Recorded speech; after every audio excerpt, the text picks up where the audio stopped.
Jacob enters the wilderness as a solitary node of data, a single point drifting away from his central network and into a void. He carries the blessing of Abraham, a multi-generational data package containing the precise instructions needed to multiply his lineage into a global population. His immediate reality contradicts this massive potential. Jacob is a fugitive, stripped of the physical resources and the livestock infrastructure of his family's bustling camp. Traveling from Beersheba toward Haran, he crosses into a geographic dead zone where the landscape offers no shelter and no connectivity. When the sun sets, he is forced into a hard power down. The environment is so barren that he is reduced to using stones as his pillows. Jacob represents the ultimate paradox of survival. He holds the blueprint for a future civilization while trapped in a total void with zero physical support. Urgent. Sleep is suddenly interrupted by a massive system override that completely shatters the isolation of the wilderness. The latter, in his dream, functions as a high-bandwidth dimensional tether, a localized rift connecting the dirt of Earth directly to the deep cosmos.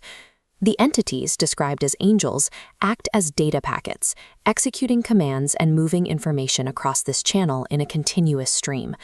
This traffic proves the wasteland is not empty. It is a highly active network hub operating just outside human perception. At the peak of the uplink, the ultimate authority speaks. God bypasses Jacob's physical isolation to communicate directly with the node. Measured. This reveal suggests that even the most desolate physical spaces can harbor direct access points to divine administration. The download begins with a transfer of property rights. God assigns Jacob the ownership of the very ground he is lying on. The promise expands along 4 distinct directional vectors. Jacob's lineage will multiply like dust, spreading west, east, north, and south. The final parameter is a security guarantee. The system initiates an omnipresent tracking protocol, stating, "I am with thee," ensuring a safe return to this origin. This interaction provides the procedural foundations for occupying and terraforming the land through a series of clear geographic and genetic commands. Jacob wakes in a state of shock.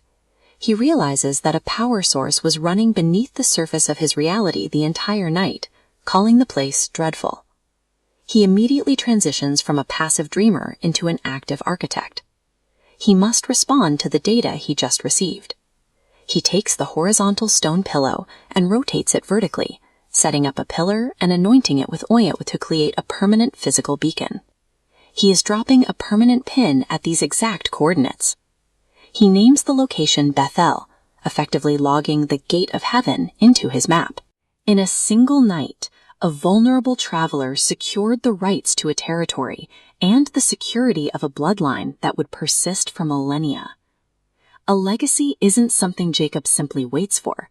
It's what happens when he anchors a high-bandwidth vision into the physical stones of his environment.